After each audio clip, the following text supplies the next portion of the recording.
गुलशन तिवारी जी, मैं आपसे सीधे एक प्रश्न चाहता हूँ। आज के समय में हमारे बीच में बहुत सारी चीज़ें असंवैधानिक चल रही हैं, तो क्या आप संविधान में जो समानताएं हैं कहाँ तक सही है, इसके बारे में कुछ बता सकते हैं? जो हमारे पुरोधा थे, जिन लोगों ने देश में लोकतंत्र की नींव रखी, उनकी ये परिकल्पना कहीं नहीं थी कि देश में इस तरह से विसंगतियाँ पनपेंगी।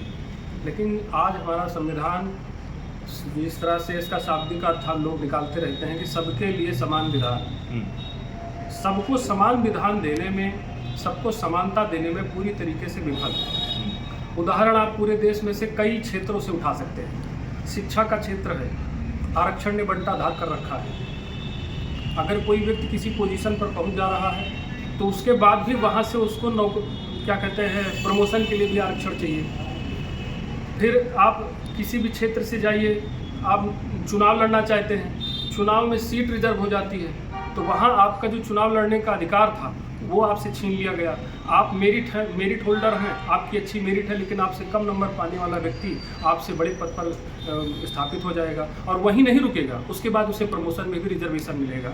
तो इस तरह की जो विसंगतियाँ हैं, जिन लोगों ने रिजर्वेशन पॉलिसी बनाई है, उनका ये कहना है कि इससे समाज को समानता का अधिकार मिल जाएगा, समाज समतामूलक बन जाएगा। लेकिन मैं मानता हूं कि आरक्षण जो है, समानता लाने के लिए आरक्षण लाना, ये असमानता की आग में घी डालने जैसा है। इससे और विसंगतियां पनपेंगी, जातीय विदेश पनपेगा। और आपने संवैधानिक समानता की बात की है, तो मैं तो समझता हूं कि इस समय समाज में केवल संविधान के कारण ही तमाम विसंगतियां और असमानता फैली हुई है, जिस पर हमारे राजनेताओं की नज़र इसलिए नहीं है क्योंकि सही काम करके शायद वो राजनीति में बने नहीं रह पाएंगे, क्योंकि उसके लिए उनको मेरिट चाहिए, योग्यता चाहिए।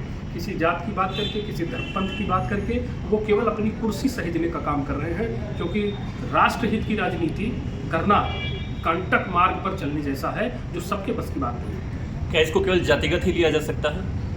नहीं, देखिए, जब आपके देश में, आपने कहा ना कि संवैधानिक भेदभाव, जब कानून बनेगा जाति के आधार पर, SC/ST एक्ट क्या है? आखिर वो जाति देखकर ही तो वो कानून बनाया गया है। अब महिलाओं के लिए भी जो कुछ लॉज हैं, जैसे एलिमनी की डिमांड करना, जो पारिवारिक फैमिली लॉज हैं, इनमें देखिए तमाम चीज़ें कॉम्प्लिकेशंस हैं। उसमें क्या होता है कि महिला ने आरोप लगा दिया और उस आधार पर आपकी गिरफ्तारी भी हो जाती है, फिर आगे कोर्ट प्रोसीडिंग्स चलती हैं। तो जेंडर बायस्ड लॉ, लिंग आधारित कानून, यही तो हो गया। आप बायस्ड हैं, पूर्वाग्रह से ग्रस्त हैं, और फिर कास्ट बेस्ड यहाँ पर कानून चल रहा है।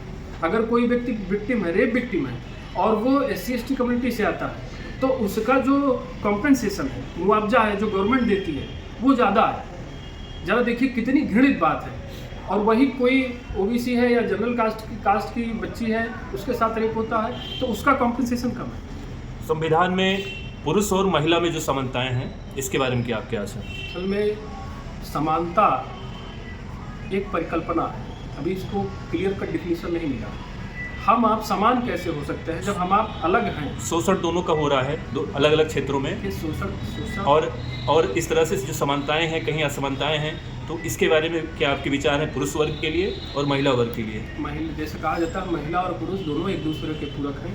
समाज निर्माण में, कुटुंब संचालन में सबका बराबर भागीदारी है। लेकिन जब कोई अपराध होता है, जैसे घरेलू हिंसा कुछ हो गई, उसमें कौन अपराधी है, कौन, तो जो हमारे कानून हमारे यहाँ बने हुए हैं, वो ज़्यादातर जेंडर बायस्ड कानून है। उसमें माना जाता है वीकर सेक्शन ऑफ सोसाइटी में हम लोग मानते हैं महिला, बुजुर्ग, बच्चे, ये वीकर सेक्शन ऑफ सोसाइटी हैं, और इनके साथ थोड़ा सा सॉफ्ट कॉर्नर गवर्नमेंट रखती है। और एक जेंडर बायस्ड लॉ जो बना है, वो शायद इसी का परिणाम है। लेकिन हम लोगों की यहाँ व्यवस्था क्या होनी चाहिए कि अगर आप संविधान दे रहे हैं, आप कानून व्यवस्था दे रहे हैं, तो उसमें कोई भी एक पलड़ा भारी नहीं होना चाहिए, और तभी हम जो है एक अच्छे लॉ एंड ऑर्डर बना पाएंगे और समतामूलक समाज की स्थापना कर पाएंगे। दूसरा प्रश्न हमारा ये है, क्या हमारा देश वास्तव में धर्मनिरपेक्ष है?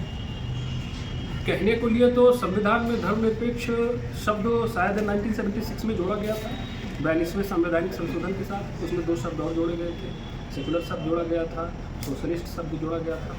लेकिन जो मैं मानता हूँ कि आप जिस भी धर्म से आते हैं, क्या आप अपने धर्म से निरपेक्ष हो सकते हैं? बिल्कुल। जब हम अपने धर्म से निरपेक्ष नहीं हो सकते हैं, और सत्ता और धर्म दोनों अलग अलग वस्तुएं नहीं, हमारे देश में जो हमारा शासन तंत्र रहा है वो सदैव धर्मनिष्ठ शासन तंत्र रहा है, धर्म के अनुकूल चला है। हमने राजा को बताया राजधर्म कैसा होना चाहिए। हमारी जो मनुस्मृति बनी, फर्स्ट लॉ गिवर जो हमारे मनु भगवान जी थे, उन्होंने बताया कि व्यक्ति का सामाजिक जीवन कैसा होना चाहिए, पारिवारिक जीवन कैसा होना चाहिए, और एक राजा का कर्तव्य क्या है, सिपाही का कर्तव्य क्या है, गुरु का कर्तव्य क्या है। हर व्यक्ति के अधिकार और कर्तव्य दोनों निर्धारित करते हुए समाज को एक पटरी पर, एक ऑर्डर पर चलाने का काम किया गया है।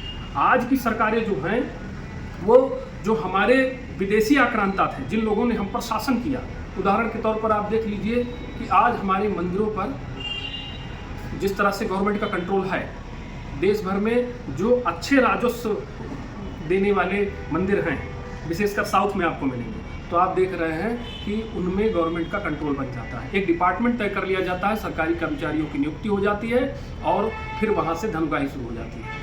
फिर ये पैसा कहाँ जाता है, कैसे खर्च होता है, ये गवर्नमेंट कहती है देख रेख करेंगे, हम निगरानी करेंगे। लेकिन क्या किसी मस्जिद पर इनका कोई है, किसी चर्च पर इनका कंट्रोल है? मैं पूछना चाहता हूँ। एक प्रश्न मैंने किया था, एक आला अफसर थे उनसे, तो उन्होंने बताया कि क्योंकि हिंदू टेम्पल्स में लार्ज फंड्स आते हैं तो बहुत सारे पब्लिक फंड इन्वॉल्व होता है, तो कहीं करप्शन ना हो जाए इसलिए गवर्नमेंट को इंटरफेयर करना पड़ता है। तो क्या हमारे मैं इसी सरकार से पूछता हूँ कि देश का धार्मिक विभाजन हो गया, फिर आज 8 से 9 लाख प्रॉपर्टी वक्फ बोर्ड के नाम रजिस्टर्ड है, जिसमें दरगाह भी है, मस्जिद भी है और कब्रिस्तान भी है। आज सेना रेलवे के बाद तीसरे नंबर पर सबसे ज़्यादा संपत्ति वक्फ बोर्ड के पास चली गई। इस पर इसकी सरकार ने निगरानी क्यों नहीं की? सन 1995 का तो जो वक्फ एक्ट आया था, उसने वक्फ को इतना मजबूत कर दिया। आप क्या करेंगे? वक्फ ने आपकी संपत्ति पर दावा कर दिया तो आप क्या करेंगे? आप यही कहेंगे कि भैया हम आगे अपील करेंगे, और इतना ताकतवर बनाया गया कि आप सुप्रीम कोर्ट, हाई कोर्ट नहीं जाएंगे, आप वक्फ बोर्ड ट्राइब्यूनल में जाएंगे, और ट्राइब्यूनल में जाएंगे तो वहाँ वही लोग बैठे, वहाँ खारिज हो जाता है, वहाँ आपको हारना ही हारना है। तो क्या हमारे पूर्वजों जो आंदोलन पिछले 18वीं सदी में किया है तो हमारे विफल माने जाएंगे? असल में हम लोगों ने जब आंदोलन किया तो हम लोगों ने राष्ट्रीय चरित्र का परिचय दिया है। हम पूरे राष्ट्र को अपना घर माने और बिना किसी भेदभाव के पूरे राष्ट्र के लिए लड़े। लेकिन ये संकीर्ण बुद्धि के लोग हैं। मुस्लिम लीग वोटिंग करने से परहेज कर रही थी, वोटिंग का बहिष्कार कर दिया गया था। ऐसा भी समय आया जब देश के लिए लड़ना था तो मुसलमानों ने बॉर्डर पर जो मुस्लिम सैनिक थे उन्होंने हथियार डाल दिए थे। एक दो की बात मैं नहीं करूँगा। तो ये इनका चरित्र है। देश में कहीं भर हिंदू जनमानस का पलायन हुआ है तो कोई मुस्लिम कम्युनिटी सामने आकर के नहीं कही कि गलत हो रहा है। तो विक्टिम कार्ड ही तभी खेलते हैं जहाँ संख्या बल में कम है, जहाँ संख्या बल में ज़्यादा है इन्होंने सदैव जो है अपने गलत चरित्र का परिचय दिया है। अयोध्या में आपने देखा होगा मंदिरों के आसपास हमारे अदर कम्युनिटी के लोग भी ज़्यादा हैं। वैसे देखा जाए हर समुदाय के लोग हैं, लेकिन देखा जाए दूसरे तरीके से तो अलग अलग संप्रदाय के लोग हैं। तो उसमें आपका क्या आशय है कि वहाँ पे क्या धर्मनिरपेक्षता चल रही है या नहीं चल रही है? देखिए, संप्रदाय हमारे यहाँ है, हमारे धर्म में ही तमाम संप्रदाय बने, वो विषय गलत नहीं है। लोग जैसी जाकी रही भावना, जैसी मुहूर्त ये सब चीज़ें हैं। लेकिन हम यहाँ देख रहे हैं कि कोई एक धर्म विशेष वो कहता है कि फलाने के सिवा कोई भी इबादत के योग्य नहीं है, फलाने के सिवा कोई धर्म नहीं है। तो खैर उनका तो मजहब है, हम लोगों का धर्म है। लेकिन हम लोगों को आज अगर अपने अस्तित्व को बचाना है, अंग्रेज यहाँ शासन करने आए थे और शासन करके अपने शासन काल में क्या उन्होंने एक भी चर्च को छेड़ा है?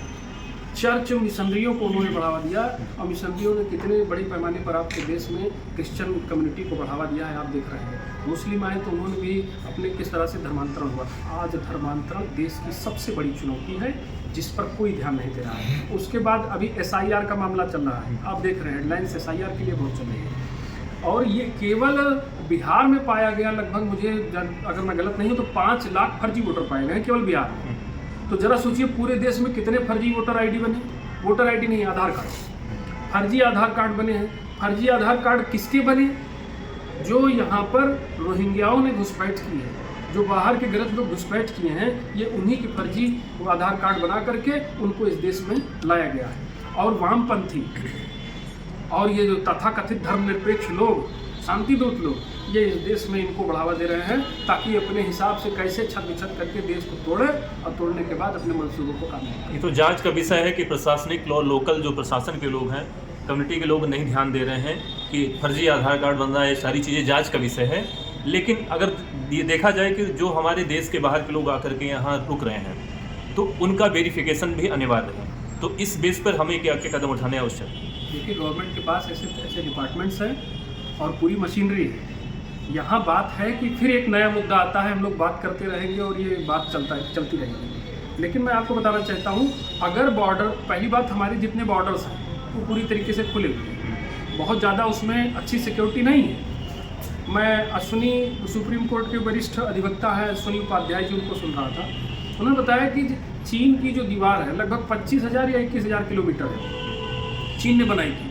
और चीन की दीवार बनाने का उद्देश्य था कि अपने देश की रक्षा करना, कैसे एक अच्छी दीवार बनाई है और अपना डिफेंस कायम किया, अपने तंत्र को मजबूत करना। हमारी जो बाउंड्री है 15,000 किलोमीटर की बाउंड्री हमको मेंटेन करना है। तो क्या अगर हम उस पर काम करते तो देश के जो बॉर्डर है वो सुरक्षित ना हो जाते? चाइना बॉर्डर भी हमारा बहुत अच्छा नहीं है, हमारा पाकिस्तान का बॉर्डर भी अच्छा नहीं है, बांग्लादेश की सीमा भी हमारी अच्छी नहीं है। उसकी सुरक्षा के लिए अगर मजबूत कदम उठाए गए होते तो आज देश की बॉर्डर तो हम मेंटेन कर लिए होते।